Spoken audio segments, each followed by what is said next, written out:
வணக்கம். இன்றைய முக்கிய செய்திகள்.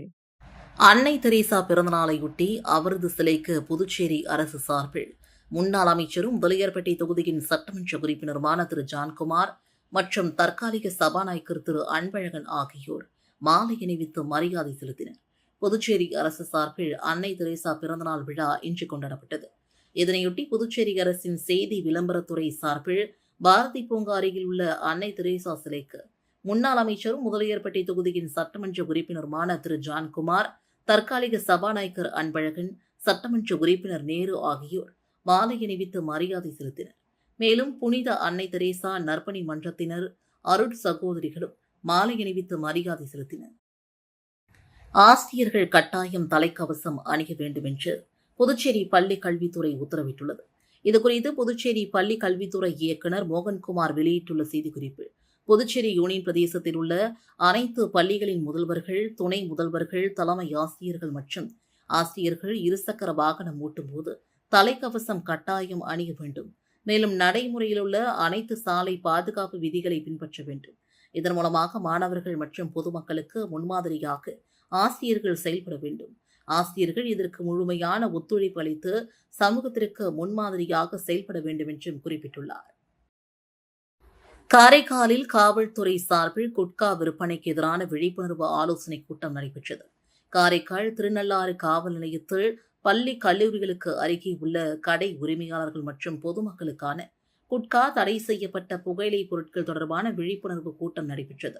வடக்கு மண்டல காவல் கண்காணிப்பாளர் பழனிவேலு தலைமையில் நடைபெற்ற இந்த கூட்டத்தில் பள்ளி கல்லூரிகளிலிருந்து 100 மீட்டர் சுற்றளவில் குட்கா உள்ளிட்ட தடை செய்யப்பட்ட பொருட்களை விற்பனை செய்துவதும் சட்டவிரோதம் என்று தெரிவிக்கப்பட்டது. 18 வயதுக்குட்பட்டவர்களுக்கு விற்பனை செய்தால் கடும் நடவடிக்கை எடுக்கப்படும் என்றும் போலீசார் எச்சரித்தனர். மேலும் சைபர் கிரைம் மற்றும் இணைய வழி பண மோசடிகளை தடுப்பது குறித்தும் பொதுமக்களுக்கு விழிப்புணர்வு ஏற்படுத்தப்பட்டது. நிகழ்ச்சியில் போலீஸ் அதிகாரிகள், வியாபாரிகள் மற்றும் பொதுமக்கள் கலந்து கொண்டனர். கொக்கு பார்க் சந்திப்பில் உள்ள பேரிகார்டை அகற்றக் கோரி லாஸ்பேட்டை மற்றும் தட்டாஞ்சாவடி பொதுமக்கள் ஊர்வலமாக சென்று மாவட்ட ஆட்சியரிடம் மனு அளித்தனர்.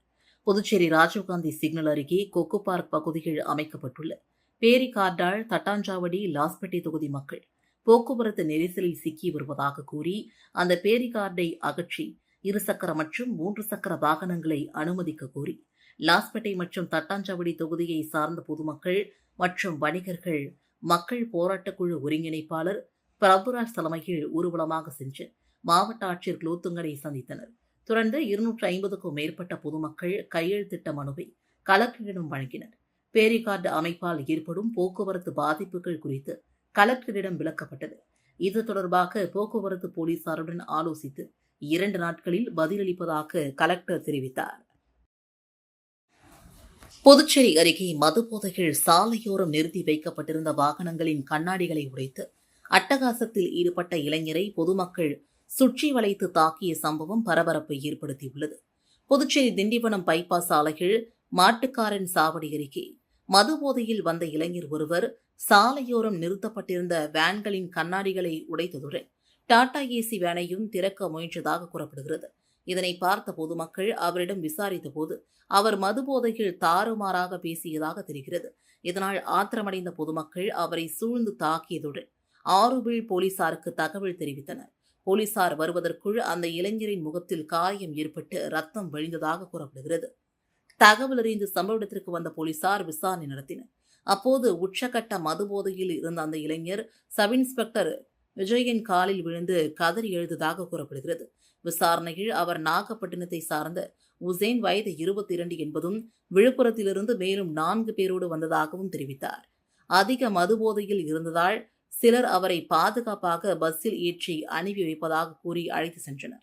மதுபோதையில் வாகனங்களை சேதப்படுத்திய சம்பவமும் அவரை பொதுமக்கள் தாக்கிய சம்பவமும் அப்பகுதியில் பெரும் பரபரப்பை ஏற்படுத்தியது.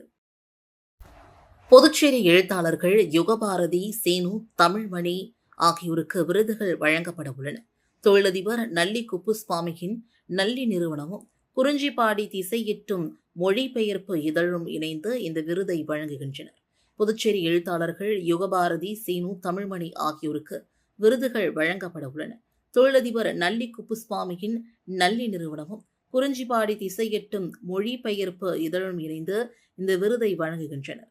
ஜெயசீல ஸ்டீபனின் நூலை தமிழகத்தில் இசை கலைஞர்கள், நடனக்காரிகள் மற்றும் நாடக நடிகர்கள் நிகழ்த்து கலை வரலாறும் ஐரோப்பிய தொடர்பும் தாக்கமும் என்னும் பெயரில் புதுவை சீனு தமிழ்மணி தமிழில் மொழிபெயர்த்திருந்தார். இந்நூலை நியூ செஞ்சுரி புக் ஹவுஸ் நிறுவனமும் வெளியிட்டது.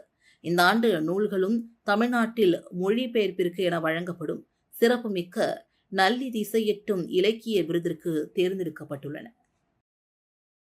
புதுச்சேரி முதலாவது குற்றவியல் நடுவர் நீதிமன்ற நீதிபதி சேரலாதன் மாஹேவில் உள்ள மாவட்ட முன்சிப் மற்றும் குற்றவியல் நடுவர் நீதிமன்ற நீதிபதியாக பணியிட மாற்றம் செய்யப்பட்டார். தமிழக நிதியமைச்சர் மரிய வில்சன் கடந்த 2022ஆம் ஆண்டு புதுச்சேரியில் வசித்து வரும் தனது சகோதரனின் வீட்டை உடைத்து சகோதரர் மற்றும் அவரது மனைவியை தாக்கியதாக லாஸ்பேட்டை போலீசார் வழக்கு பதிவு செய்தனர். இந்த வழக்கு புதுச்சேரி முதலாவது குற்றவியல் நடுவர் நீதிமன்றத்தில் நிலுவையில் இருந்து வருகிறது. இந்த வழக்கை நீதிபதி சேரலாதன் விசாரித்து வந்தார். இந்நிலையில் மாஹேவில் உள்ள மாவட்ட முன்சிப் மற்றும் குற்றவியல் நடுவர் நீதிமன்ற நீதிபதியாக சேரலாதன் பணியிட மாற்றம் செய்யப்பட்டார். சென்னை உயர்நீதிமன்ற தலைமை பதிவாளர் தீப்தி அறிவுநிதி இந்த உத்தரவை பிறப்பித்துள்ளார். காரைக்காலில் அரசு பொது மருத்துவமனையின் மகப்பேறு பிரிவில் செவிலியரின் செல்போன் திருடப்பட்டதாக கூறப்படும் சம்பவம் பரபரப்பை ஏற்படுத்தியுள்ளது. இது தொடர்பான சிசிடிவி காட்சிகள் சமூக வலைதளங்களில் வைரலாகி வருகிறது. காரைக்கால் அரசு பொது மருத்துவமனை மகப்பேறு பிரிவில் பணியிலிருந்த செவிலியர் ஒருவர் தனது செல்போனை மேசை மீது வைத்துவிட்டு அறைக்குள் சென்றுள்ளார். அந்த நேரத்தில் அங்கு வந்த நபர் ஒருவர் சுற்றிலும் யாரும் இல்லையா என்பதை நோட்டமிட்டுள்ளார். பின்னர் மேசை அருகே சென்ற அந்த நபர் செல்போனை எடுத்துக்கொண்டு எதுவும் நடக்காதது போல செல்போனில் பேசுவது போல நடித்தபடியே அங்கிருந்து நைசாக நழுவி சென்றதாக சிசிடிவி காட்சிகளில் பதிவாகியுள்ளது. மருத்துவமனைக்குள் நடந்த இந்த செல்போன் கைவரிசை சம்பவம் தற்போது சமூக வலைதளங்களில் வேகமாகி பரவி வருகிறது. இந்த சம்பவம் பரபரப்பையும் ஏற்படுத்தியுள்ளது. இது தொடர்பாக காவல்துறையினர் விசாரணை மேற்கொண்டு சிசிடிவி காட்சிகளின் அடிப்படையில் அந்த நபரை அடையாளம் காணும் பணியில் ஈடுபட்டுள்ளனர். புதுச்சேரி ராமகிருஷ்ணா நகரில் உள்ள ஸ்ரீ லட்சுமி ஹைகிரீவ பெருமாள் கோவிலில் பிரம்மோற்சவ விழாவை ஒட்டி நடைபெற்ற ஆடம்பர தேர் திருவிழாவில் திரளான பக்தர்கள் கலந்து கொண்டு சுவாமி தரிசனம் செய்தனர். புதுச்சேரி ராமகிருஷ்ணா நகரில் எழுந்தருளியுள்ள ஸ்ரீ லட்சுமி ஹைகிரீவ பெருமாள் திருக்கோவிலில் பிரம்மோற்சவ விழா கடந்த 17ஆம் தேதி கொடியேற்றத்துடன் தொடங்கியது. பிரம்மோற்சவ விழாவை ஒட்டி தினம்தோறும் சிறப்பு ஹோமங்கள், திருமஞ்சனம், அலங்காரம் மற்றும் பல்வேறு வாகனங்களில் பெருமாள் வீதி உலா நடைபெற்று வருகிறது. இதன் தொடர்ச்சியாக முக்கிய நிகழ்வான தேர் திருவிழா இன்று நடைபெற்றது. இதனைத் தொடர்ந்து அருள்மிகு ஸ்ரீ லட்சுமி ஹைகிரீவர் சிறப்பு அலங்காரத்தில் திருத்தேரில் எழுந்தருளி பக்தர்களுக்கு அருள் பாலித்தார். அதனைத் தொடர்ந்து சுவாமிக்கு மகா தீபாரதனை காண்பிக்கப்பட்டது. அதனைத் தொடர்ந்து மங்கள வாத்தியங்கள் முழங்க வேத மந்திரங்கள் மற்றும் பஜனை பாடல்கள் முழக்கங்களுடன் தேர் திருவிழா நடைபெற்றது. இதில் திரளான பக்தர்கள் கலந்து கொண்டு லட்சுமி ஹைகிரீவரை வழிபட்டனர். நாளை இரவு திருக்கல்யாணமும் நடைபெற்றது. பிரம்மோற்சவ விழாவிற்கான ஏற்பாடுகளை கோவில் நிர்வாகத்தினர் செய்துள்ளனர்.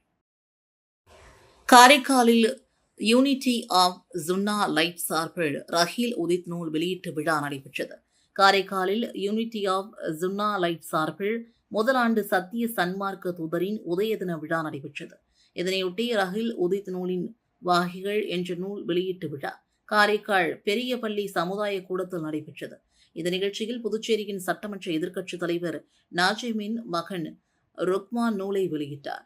சிறப்புரையை கேதாரி மங்கலம் இமாம் மொலைனா மௌலவி ஹல் அரபி வழங்கினார். நிகழ்ச்சியில் காஜியர்கள், உலாமா பெருமக்கள், ஜமாதாரர்கள் மற்றும் பொதுமக்கள் சிறப்பு அழைப்பாளர்கள் கலந்து கொண்டனர். மதகடிப்பட்டில் போக்குவரத்து நெரிசலை கட்டுப்படுத்த கோரி வியாபாரிகள் சாலை மறியலில் ஈடுபட்டதால் பரபரப்பு ஏற்பட்டது. புதுச்சேரி மதகடிப்பட்டு மேம்பாலம் 4 முனை சந்திப்பில் நிலவும் போக்குவரத்து நெரிசலை கட்டுப்படுத்த கோரி வியாபாரிகள் திடீர் சாலை மறியலில் ஈடுபட்டதால் பரபரப்பு ஏற்பட்டது. மேம்பாலம் மற்றும் திருக்குனூர் சாலைகள் பொதுப்பணித்துறை சார்பில் ஆக்கிரமிப்புகள் அகற்றும் பணி நடைபெற்றது. இதற்கு எதிர்ப்பு தெரிவித்த வியாபாரிகள் வாகன நெரிசலை கட்டுப்படுத்த நடவடிக்கை எடுக்க கோரி மதியம் சாலை மறியலில் ஈடுபட்டனர். பள்ளி, கல்லூரி மற்றும் அலுவலக நேரங்களில் கனரக வாகனங்களால் ஏற்படும் நெரிசலால் பொதுமக்கள், மாணவர்கள், வியாபாரிகள் பாதிக்கப்படுவதாக தெரிவித்தனர். போலீசார் பேச்சுவார்த்தை நடத்தியதைத் தொடர்ந்து 45 நிமிடங்களுக்கு பிறகு மறியல் கைவிடப்பட்டது. வில்லியனூர் ஸ்ரீ திருவேணீஸ்வரர் கோவிலில் வளர்பிறை பிரதோஷ வழிபாட்டில் திரளான பக்தர்கள் கலந்து கொண்டு சுவாமி தரிசனம் செய்தனர். வில்லியனூர் திருவேணி நகர் அருள்மிகு ஸ்ரீ திருப்புர சுந்தரி உடனுரை ஸ்ரீ திருவேணீஸ்வரர் கோவிலில் வளர்பிறை பிரதோஷ வழிபாடு சிறப்பாக நடைபெற்றது. இதனையொட்டி சுவாமிக்கு பல்வேறு திரவியங்களால் சிறப்பு அபிஷேகம், அலங்காரம் மற்றும் மகா தீபாரதனை நடைபெற்றது. தொடர்ந்து கோபூஜை மற்றும் பிரதோஷ நாயகர் உட்பிரகாரம் வலம் வருதல் நிகழ்ச்சியும் நடைபெற்றது. இதில் திரளான பக்தர்கள் கலந்து கொண்டு சுவாமி தரிசனம் செய்தனர். விழாவின் நிறைவில் பக்தர்களுக்கு அன்னதானமும் வழங்கப்பட்டது. புதுச்சேரியில் 3 பேரிடம் 4,17,326 ரூபாய் மோசடி செய்யப்பட்டது குறித்து போலீசார் விசாரணை மேற்கொண்டு வருகின்றனர். ரெட்டிகார்பாளையம் ஜான்சி நகரை சார்ந்தவர் சிவகுமார், வயது 34. இவரது மொபைல் எண்ணிற்கு கடந்த சில நாட்களுக்கு முன்பு போக்குவரத்து விதிமீறல் தொடர்பாக அபராதம் விதிக்கப்பட்டதாக RTO லிங்க் ஒன்று வந்துள்ளது. அதனுள்ளே விவரங்களை பதிவு செய்த நிலையில் சந்தேகமடைந்த அவர் உடனடியாக வெளியேறிவிட்டார். அதற்குள் அவரது வங்கிக் கணக்கு ஹேக் செய்யப்பட்டது. அவரது வங்கிக் கணக்கிலிருந்து 1,37,593 ரூபாயை மர்ம நபர்கள் எடுத்துவிட்டனர். இதுகுறித்து அவர் அளித்த புகாரின் அடிப்படையில் ரெட்டியார்பாளையம் போலீசார் வழக்கு பதிந்து விசாரித்து வருகின்றனர். அதேபோல சொக்கநாதன்பேட்டையை சார்ந்த நந்தகோபால், வயது 54 என்பவரின் கிரெடிட் கார்டு கணக்கு ஹேக் செய்யப்பட்டு அதிலிருந்த 1,75,044 ரூபாய் மர்ம நபர்கள் எடுத்துவிட்டனர். முதலைப்பேட்டை பகுதியை சார்ந்த 19 வயது வாலிபர் ஒருவரின் மொபைல் போனில் வாட்ஸ்அப் வழியாக பேசிய மர்ம நபர் மசாஜ் சர்வீஸ் தொடர்பாக பேசி அவரிடம் 1,04,689 ரூபாயை UPI மூலமாக பெற்று மோசடி செய்துள்ளார். இதுகுறித்த புகாரின் அடிப்படையில் முதலைப்பேட்டை போலீசார் வழக்கு பதிந்து விசாரித்து வருகின்றனர். இத்துடன் செய்திகள் நிறைவடைந்தன. வணக்கம்.